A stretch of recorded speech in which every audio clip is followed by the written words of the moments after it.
Well, it was a pretty eventful week. There's definitely been a shift in momentum across equities. And yeah, we've got the tariff decision coming up. We don't know when that decision's actually going to happen in the courts, but it did start today. And actually, the odds on polymarket for tariffs going through have dropped quite a bit. I think that was one of the main reasons bonds dropped today. Of course, we also had ISM, ADP. So those both beat, which gives a sign that we're not getting a recession, obviously, but bonds weren't pricing in a recession in the first place. But it's just highlighting that growth is still pretty resilient. So I want to talk about the tariff decision and what are your thoughts on what happens to bonds and what happens to equities if the decision is that tariffs are not legal and they need to refund all the money that they got from the tariffs. Okay, so I do think that the way that this is all set up right now is pretty simple. So bonds are pretty much set up right now where tariffs are almost priced into the idea of tariffs being removed or almost priced into the market. How we see that end up coming through, I think, is going to be the key factor for not only bonds but risk assets as well. What I mean by that is, as Artie just mentioned, there's about, what would you say, 27% chance tariffs get removed, right? Yeah, that's what polymarket And is at right now. yeah, 25. now obviously we can't, like, polymarket isn't the gospel, right? There's about $1 million, I think, on that event traded, so it has some liquidity. It's not crazy, but ultimately the idea here is, I think the general direction in market sentiment is, it's not whether it's at 25, 27, 35, 37, right? It's just the idea is that there is an overwhelming case being made, at least in prediction markets and in sentiment, that tariffs won't stand at the Supreme Court. Now, that's why I think you're seeing some bond weakness. I think maybe the fear of refunds, deficit fears, etc., add some term premium to the mix. It's certainly not really adding inflation risk. So if you take a look at inflation swaps, right, they haven't really moved. So I just want to make this clear: like, inflation swaps haven't really picked up, even like on long end. I mean, we're talking from the lows on last Monday to where we are today. We're talking maybe 3 basis points. So it isn't severe here. You're actually seeing the spread between tens and twos narrow more towards like zero. Um, and I think that this is signaling that there's less and less inflation pressure in the market. Now, when I say that, I'm trying to reach around to the point where I don't think bonds are down on inflation fears. So when you look at things like bonds and stocks and they start moving erratically, like bonds, I mean, not crazy, but the last couple of days have been somewhat of a decent sell, you could say. The first thing that comes into everyone's mind is going to be like, look, is there inflation risk here? And you look at things like GSG, right? Sideways, copper. Whoops, sorry guys. Copper holding that pretty much down and holding below $5 a pound. Crude sideways to lower. Again, broad-based in commodities outside of services, right? Service impulses and inflation. Commodities are pretty flat, so our inflation index is still bullish, but it looks like it could be rolling over. So I'm not too concerned with the move in rates being inflation driven. I think it's probably term premium driven and politically driven at the moment. And what that means simply is that I'm not too concerned about how bonds are trading right now in terms of there being like a systemic shock or anything like that. In terms of, are bonds really breaking down? Are they going to really, rates going to really start to blow out to the upside? It doesn't really feel like that's the case. It feels like it's pretty event driven at the moment. And then the biggest risk being like tariffs being reversed and refunded, right? Specifically reversed and then refunded, in that order. And I think like you can't, it's hard to say that hasn't been getting priced in somehow into the market, right? like Artie, we're just looking at the poly market, where there's a general consensus that the way tariffs are being implemented is unconstitutional. So I mean, on the surface, it does seem like they have low chances of standing. Now, the question is do they get invalidated and then reapplied a different way? That's a whole other scenario. Like, could there be another angle for the administration to tack tariffs on outside of the current path? And that's possible. So there's a lot of angles here that like we can't price in, but um, it's pretty apparent that bonds aren't down on inflation risks and stocks are holding up pretty well. So I think if like you're looking at this from a perspective of like, oh, if tariffs get removed, do stocks immensely rip up? I mean, you could argue that there is a lot of it's been priced in. Like if tariffs were to come out hypothetically tonight, right? Like after this recording and unconstitutional, they were being removed, stocks probably gap up. I would assume, right? Like that's just a base case. But like how much juice do they have left in the tank from that announcement? It's kind of hard to say given like there's an overwhelming consensus that that's already expected. Yeah. Yeah, and I think the way that bonds have been moving, like as you said, it's really not a cause for concern. Like it's not like a systemic issue like we saw back in Like this. back Yeah. in April. It's not Yeah, liberation. It's not Liberation Day. Yeah. exactly. Like I don't expect a move like that regardless what the decision is. But I think it would help bonds if tariffs stayed in place just because it is a negative growth shock. It does. I don't see it as an inflationary thing like a lot of people were saying. I know when tariffs first started getting introduced, we were kind of talking about how this is not inflationary. A lot of people were saying it's inflationary. And I still think that's the case. It's if tariffs stay in place, that's deflationary. Yeah, disinflationary at the minimum, but I know what Yeah. you're saying. Yeah, Yeah. it's negative. Yeah, and like I want to keep. I know that there's some. The thing is there's a whole group of people out there, typically inflationistas, who we've had our runs with inflation narratives, disinflation narratives. Like we're very nimble at Market Radar. Again, our whole thesis comes down to this: the regime map.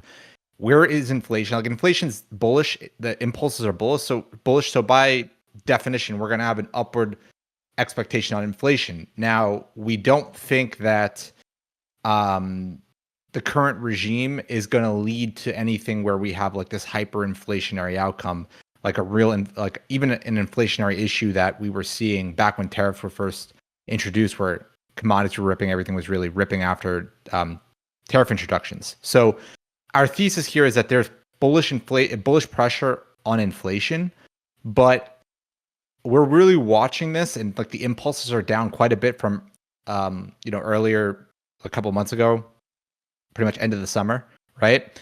And if these impulses start rolling towards Momo and even lower, like it's going to just give us more conviction that the market's just really displaced for disinflation, right? And the idea that like just inflation's around the corner, it never comes, and everyone's caught off guard. Now, the internet is obviously full with lopsided opinions, right? So there's a whole group of people out there that are very inflationista type individuals. They are very anchored to the idea that the deficit run rate is unsustainable. It's just going to end in inflation. Matter of fact, hyperinflation, and that's that's the consecutive pitch that they're making, right? So, in very simple terms, they're basically saying inflation is going to run away regardless of what happens with tariffs, regardless with what happens with the Fed, right?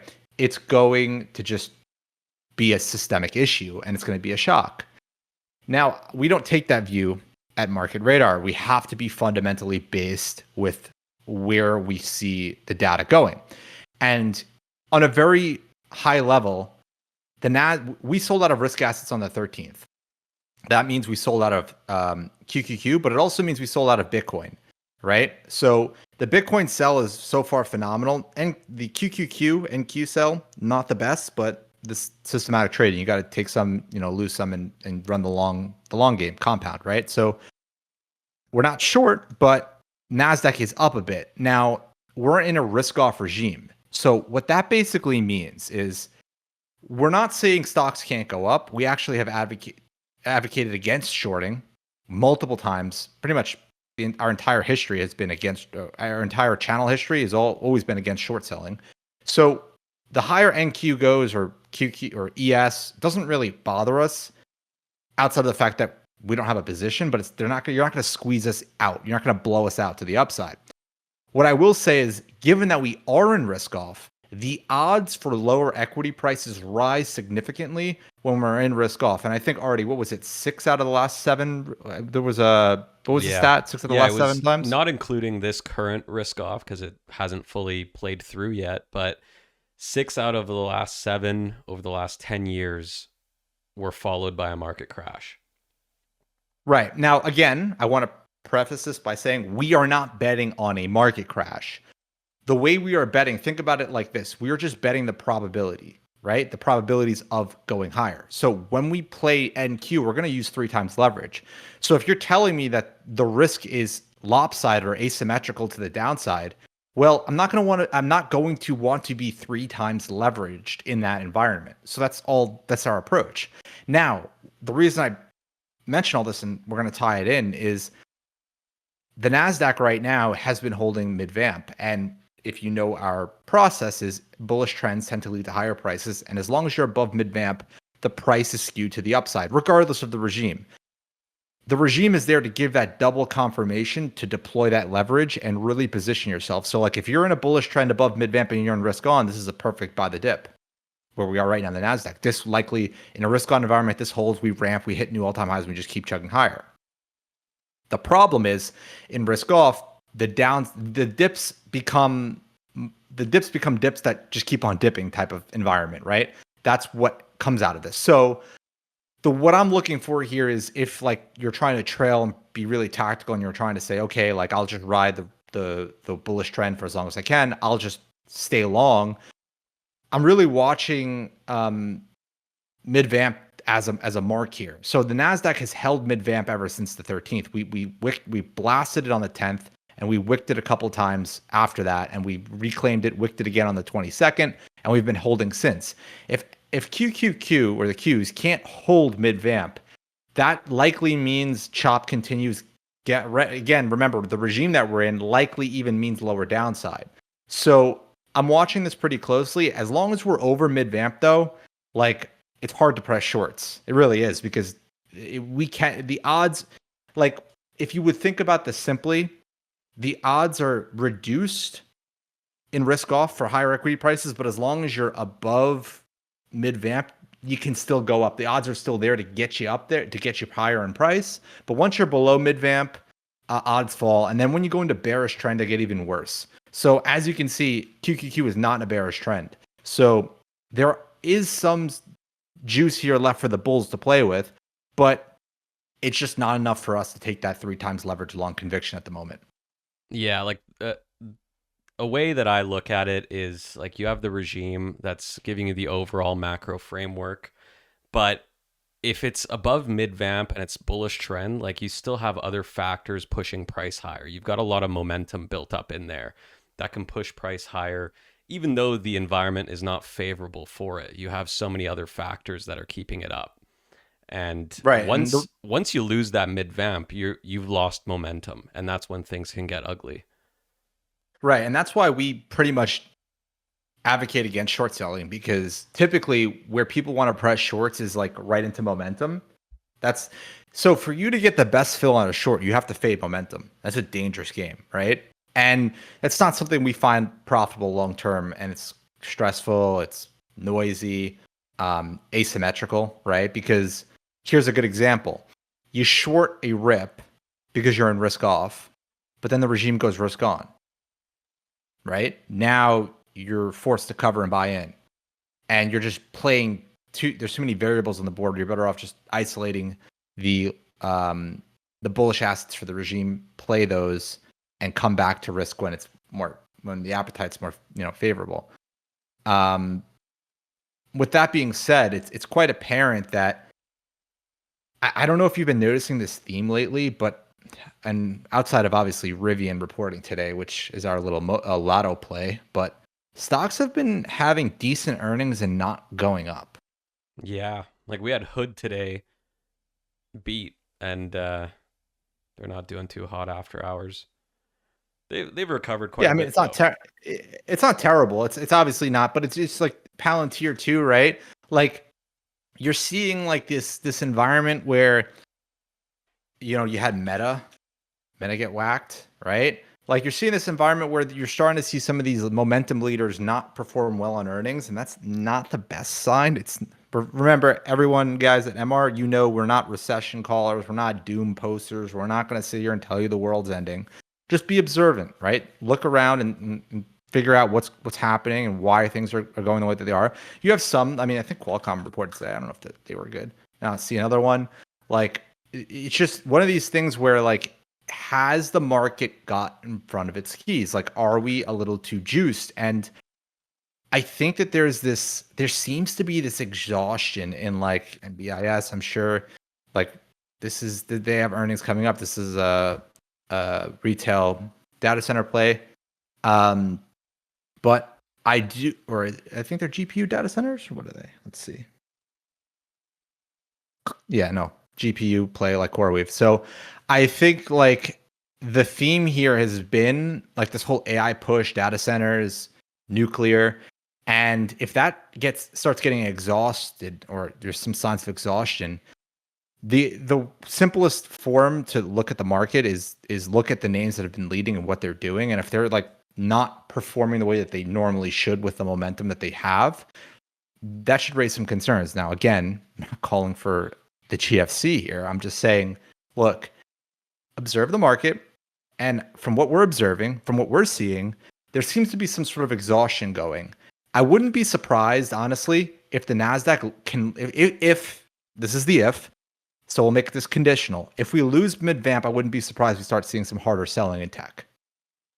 That's like where I am right now. I wouldn't be surprised if we lose mid-vamp, we see some harder selling, possibly down to mid-vamp.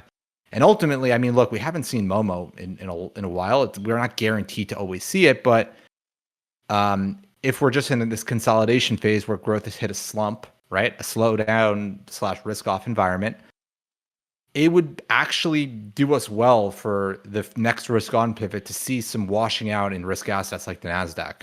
It would. I mean, it doesn't have to happen, but that would be a good scenario actually, where Nasdaq rinses down to like lower vamp, not maybe even Momo, consolidates, and then sets itself up for a ramp higher. That would probably put us in a really good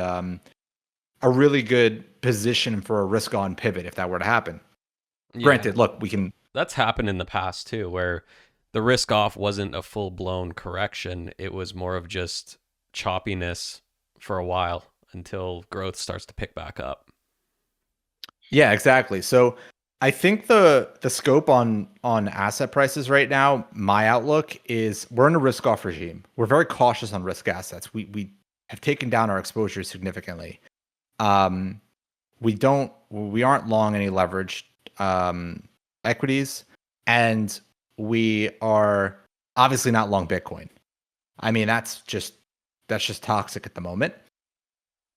I think that there's obviously some signals here, like the system is accurately detecting some regime shift.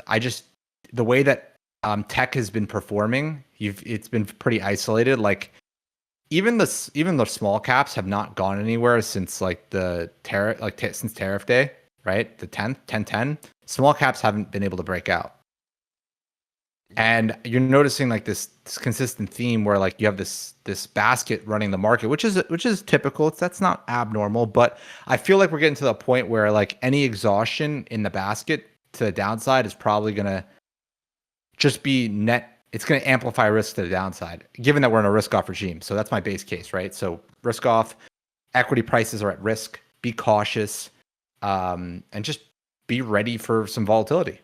Yeah, it does feel like things have gotten pretty fragile. Like you look at like the financial sector, XLF, it's at Momo. You look at industrials, XLI, that hasn't gone anywhere since July, and Momo's caught up to it now. So this rally is really, really concentrated in just a few names. Yeah, and I know that's typically people are going to say that's like That's what a bull market is, right? Like you have leaders and you have losers. And ultimately, yes, it's true, but I do think that you've seen some greater breadth dispersions over the last couple of months that are are not a problem if you're on risk on. See, that's the thing. This is why having a regime map is important. If we're on risk on, breadth is irrelevant. I don't care. Five. If you're telling me five stocks are on the market, I'm long this. I'm long the Nasdaq, and they're the top five stocks. Cool. I'm long that. No biggie, right? But it's when the tides turn and you have this reliance on a couple of names that, like the meta, right? So any this is what I'm talking about. Like for example, any shift in meta, if meta were to slide more, if meta were to be um, perform much worse than it already has, it's going to have implications for other companies in that sector, right? So for example, Meta is AI, right? And Meta is also advertising. So if Meta starts showing weakness on, if it's capex, whatever it is, it's fears of capex, if it's fears of free cash flow, whatever, right? Well, they're upstream, so everyone downstream is already it's a leveraged play on the progression of what Meta is doing, right? Like the Core Weaves, like all these other companies. So seeing these companies fall is typically how this works. Like this is what happened last year, or no, not last year.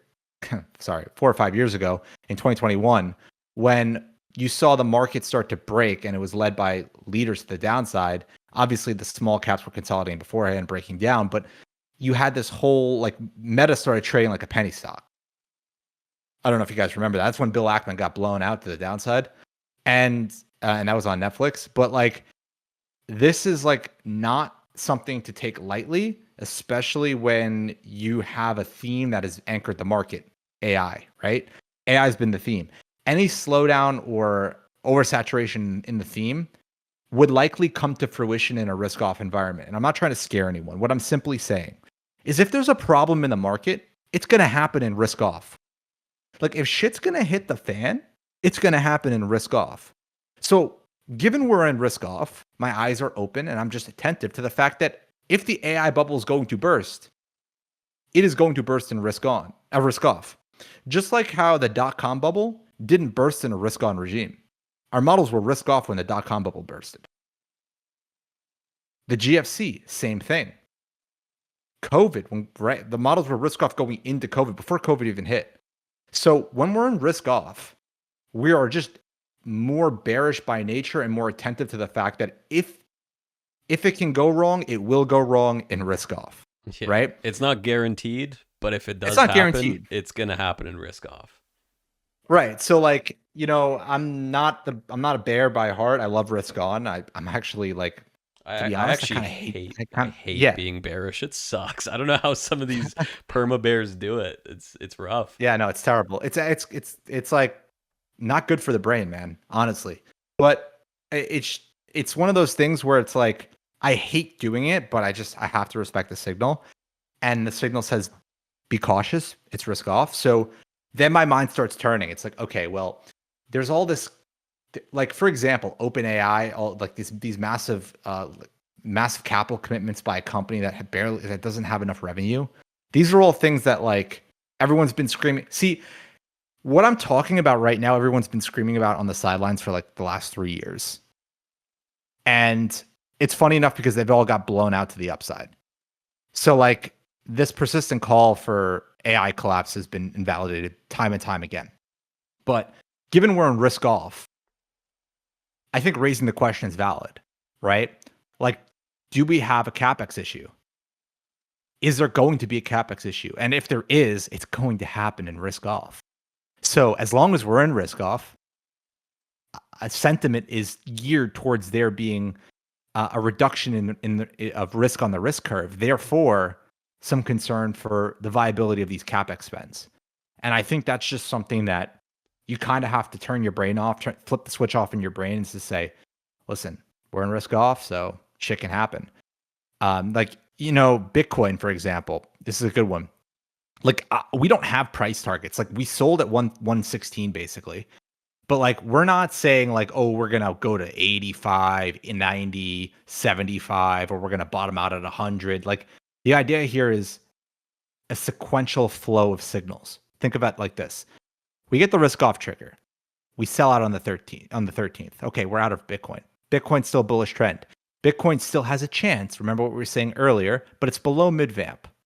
So think of it like the regime's not in Bitcoin sales. Okay, it's not at all. We're risk off. But Bitcoin's still bullish trend trying to hold mid-vamp. So it has a chance. Trend goes neutral. Okay, another step lower for Bitcoin. It's looking worse now. Bitcoin tries to rally. Okay, well, we're trying to get back above that high. We're trying to get up, looking somewhat optimistic. Still not great, but Bitcoin price is moving up, becoming a little bit more favorable. Great. Falls, nukes, goes bearish trend. Now we take another step lower in terms of outlook. It's even worse. So it's only gotten worse for Bitcoin since the 1013 risk pivot. Literally, it's only gone downhill. So in our view, momentum is accelerating for Bitcoin just to the downside, right? It's actually just getting progressively worse for Bitcoin to the downside. And as long as that's the case, there are no price targets lower. Bitcoin can go down 5% from here, 10% down, whatever it goes, it goes. The idea is that like, it is not in our best interest to take 2x leverage long Bitcoin here because everything's signaling that we should not own it. So therefore we are not going to own it. And that's kind of like our approach. This type of analysis is pretty much how our approach is built off of everything that we buy. Like we can take bonds, for example. So bonds are bullish trend, regime's favorable. Bonds should go higher. Now, bonds broke below mid-vamp on the 30th. So, okay, as you guys know, the base case is when you're below mid-vamp is chop. And since then, we've seen a little harder, a bit of more persistent selling that I like to see. But the chop here is to be expected, right? We're below mid-vamp in a bullish trend. We can expect chop. Ideally, we don't go to Momo. That's the ideal. We don't want to see that. But bonds are in a position where the regime's in their tailwinds, they're bullish trend, they're below mid-vamp. Same thing goes for gold, right? Again, keep the approaches simple. Gold is regime's favorable for gold. Gold is below mid-vamp, and ever since it lost mid-vamp, notice it's been just chopping. It's held up a little bit better than bonds since it lost its mid-vamp, right, on 1027. And it's just been going more sideways, but ultimately similar price action on the idea that you're not above mid-vamp, so you're going to have chop and consolidation. So that's our framework, and we position ourselves with little confusion or hesitation behind our plays, given that we have a multi-verification process in place where the regime has to align, so does the trend of the asset that we're buying. If one of them is broken, there is no position.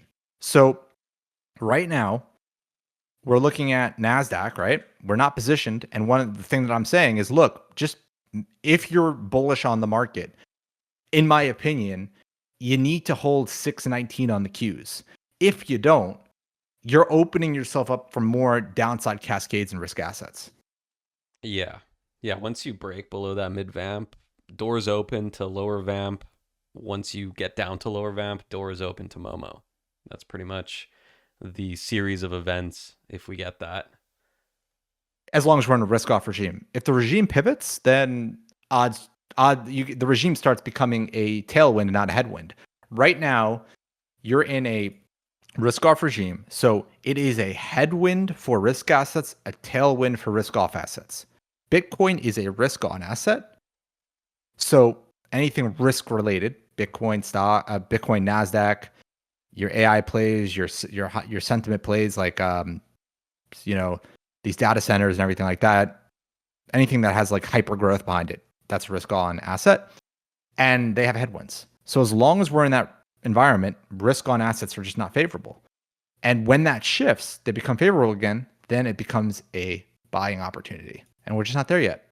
Yeah, like based off how the growth index is looking, like we're at best a couple of weeks away from going risk on, but that's if growth is able to significantly improve every day going forward, which I just don't see. I don't see that happening. So I think we're going to be in risk off for quite a while here. And like we haven't gotten to the point where like we're pretty much pretty neutral on our view here, right? Like we've been, this entire podcast, we've just summarized what the models have been saying, but like, let me throw a hypothetical out there. Let's just say the market can hold here and bid up. Maybe that aligns with what you're saying already, giving some additional shifts and impulses and sentiment shifts in the market and allowing for, increased growth impulses. Maybe. But I can tell you this, if the market rolls over and the market's able to take out the lows that were made over the last couple of days in mid-vamp and roll over hard, you probably see like another vol spike. You'll probably see an accelerated panic because the dip is still dipping, right? And I think that probably does more damage. I think there's like an asymmetrical layout right now in the growth index where like the market bouncing here will do less good for the growth index than if the market falls, which will do greater damage type of thing, right? Like there's going to be lower upside in the growth index with the market bouncing up versus like the risk of it imploding or rolling over. Yeah, unless that bounce is also accompanied with a broader growth bounce. It's possible. In Yeah, other no, names. again, Yeah. very generalized, but like the way things are moving, it almost feels like bonds somewhat have this weighted vest on them, right? The bonds almost feel like they have this weighted vest. And I know it's a joke that we started in Q1 of this year around Liberation Day, bonds with the weighted vest. But I'm not going to lie, it almost feels like equities have a weighted vest too.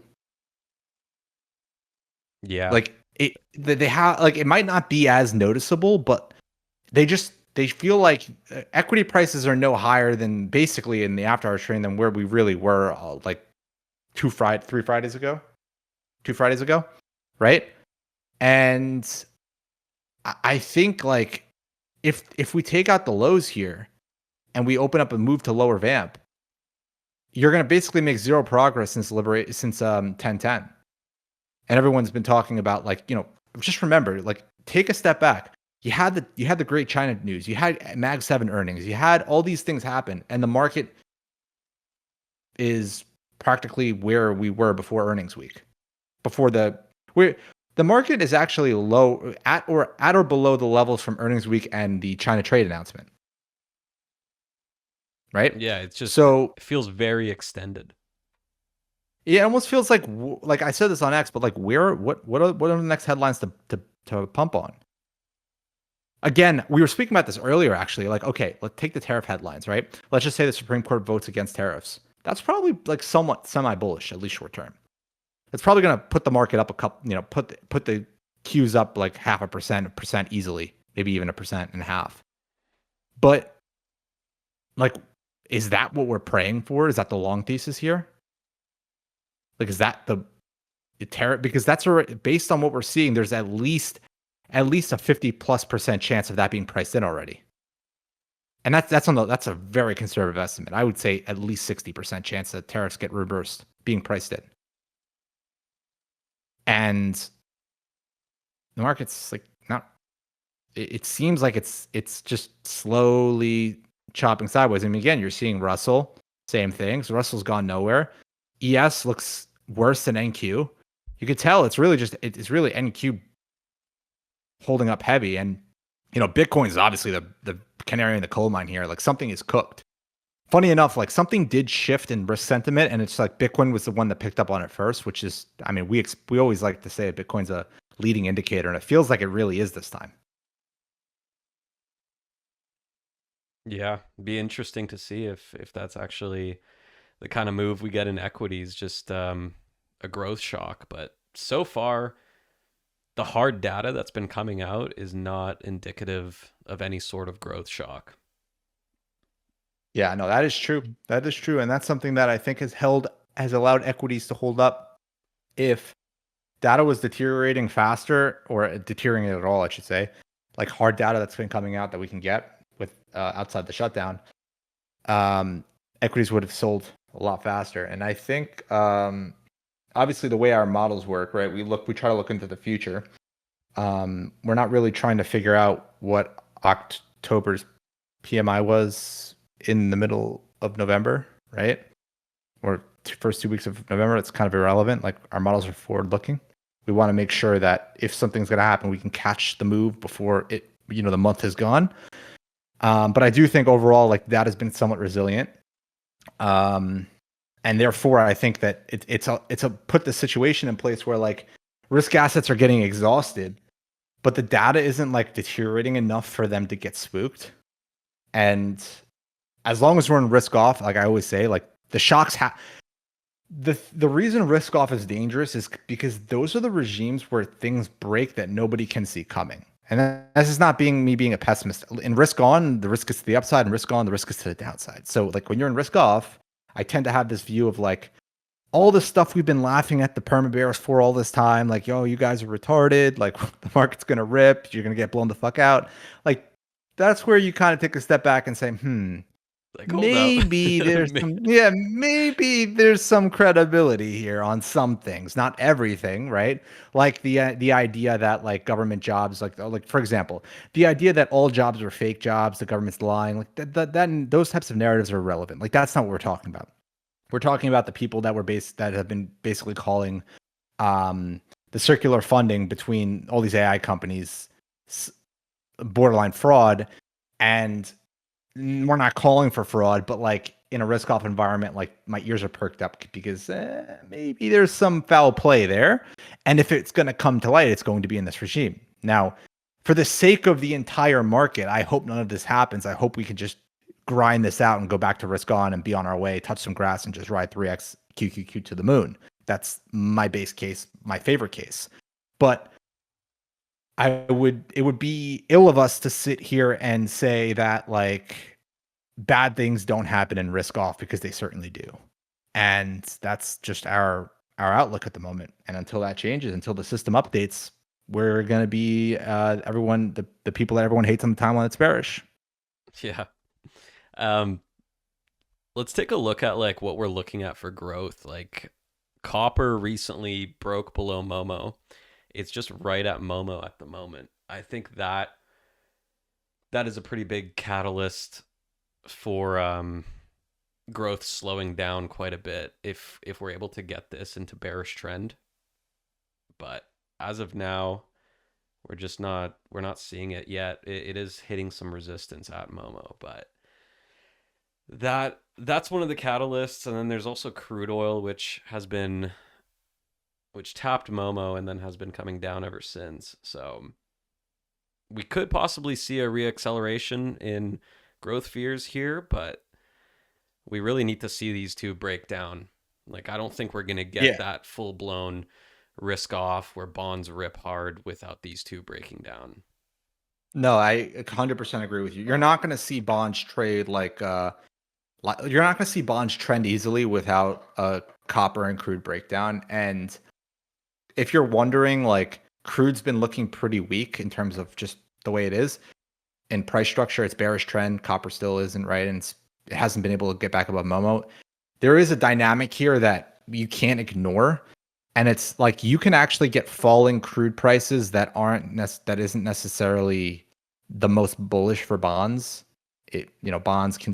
Rates can still go down, but if it's more Goldilocks-esque where the crude is falling, but there's still a demand for like construction, industrial metals, right? And energy is just cheaper. It's one factor. Then like you kind of have an environment that's not necessarily so scary. So that's why RDA is mentioning copper and crude. If you're wondering like, oh, why not just look at one? Like the reason why you're looking at both of them is if crude is falling and copper isn't, it's not as important. But if both of them are falling together, pay attention. And I think that's kind of what has been happening briefly. And if that does continue to happen on a continued basis, that's going to be more negative for equities than anything else.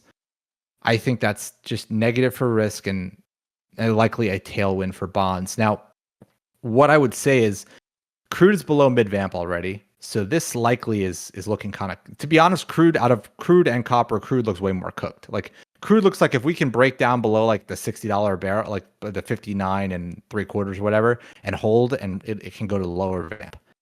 Now, copper is a little bit different, right? Copper is like struggling to hold Momo. If we lose Momo on copper, it's probably the same outlook, lower vamp and lower. And that would likely ignite a strong leg up in bonds. However, the speed at which these fall matter as well. Both going down, bearish for equities. If they both go down very quickly, very bearish. If they struggle to go lower, like we're talking like if copper is falling by like 10 cents a pound every 2 weeks, like that's irrelevant. That's noise. That's just price action. That's just chop, right? That's random walk, you could argue. It's when it's when copper shifts trend, goes bearish, and decisively starts breaking down. Which again, that's what happens in risk-off regimes. So I'm not we don't short these things, but like I'm expecting copper to remain weak as long as we're in risk-off.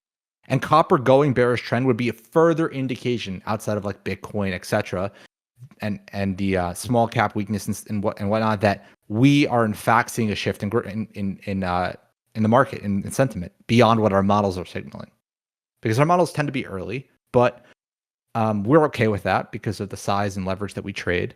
But having a confirmation slowly build on the thesis outside of the models is really helpful. Like, as you guys can tell, our models aren't built on like copper's price, like the price of copper, because that would not make any sense.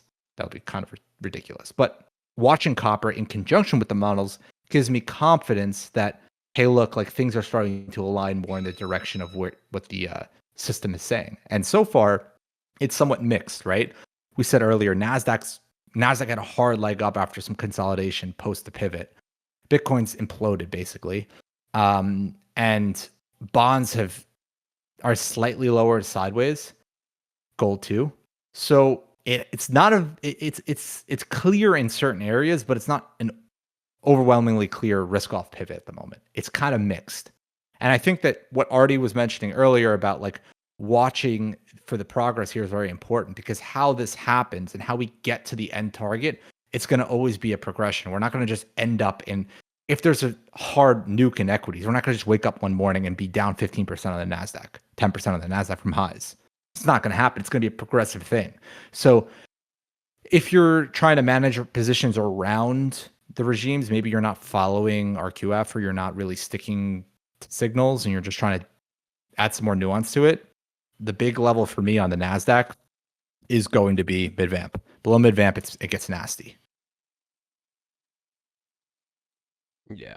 And whenever we get risk on to risk off pivot or risk off to risk on, it's always a little bit muddy initially.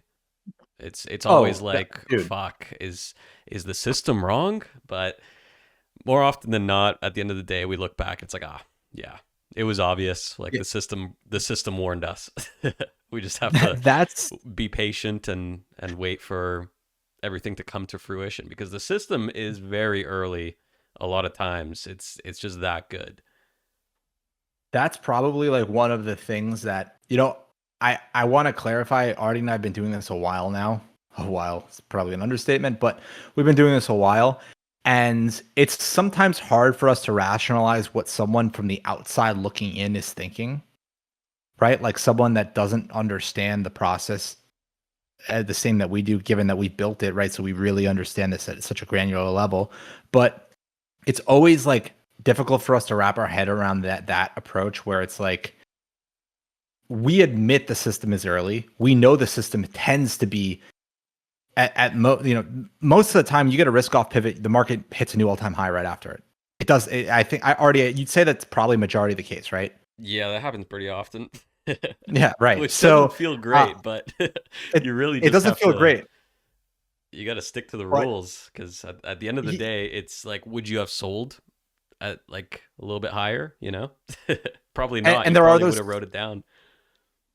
scenarios where you flip and you nuke literally. So it's like, to play Russian roulette like that. Yeah, the odds, you could argue, the system's a little too early and you have some upside, but it's designed that way. It's explicitly designed like that for a reason. It's designed to get you out ASAP if there's a problem, because the leverage factor, we don't want to get blown up. And I think outside looking in, it's all about like maximizing every tick. And we try to be very vocal about this. Like, the leverage that we're trading, we're just here to swing some trends, like some trending price action and compound gains. Like, we don't really care about timing the top or the bottom. But the system is actually phenomenal at timing the top, believe it or not, close to it. I mean, the consistency behind it's crazy. Like, you can get a lot closer, maybe a couple times here or there with scent, with like intuition, but like for a systematic model to be very, very early enough, not to the point where you're missing massive moves, but early enough to where like you can reposition safely, I think is very powerful. So if you're new and you're wondering how to capitalize on this stuff, take a step back and just say, look, the environment is everything. If you're in a risk-off environment, rallies are going to be hard. They're going to get faded. You're going to have this downside pull on risk assets, and it's going to be hard for you to buy the dip and make money. Whereas if you're in risk on, it almost becomes effortless. And that's, I think, one of the most important things. Like, you don't have to get down to the nitty gritty. You don't have to overwhelm yourself with like, oh, what to long, what to short, how to play this. Just the risk signals alone will give you some clarity in the style and viewpoints that you need to be taking. So if we're in a risk off environment, automatically we're going to be conservative. That's the path of least resistance. And then risk on, being aggressive is actually the path of least resistance. So right now we're in risk off, and I think we could wrap the live stream up here, and then we'll do Q&A in the Discord. Yeah, sounds good. All right. Thank you guys so much for listening. If you have any questions, feel free to reach out to us on X at the Market Radar, or go to our website at market-radar.com.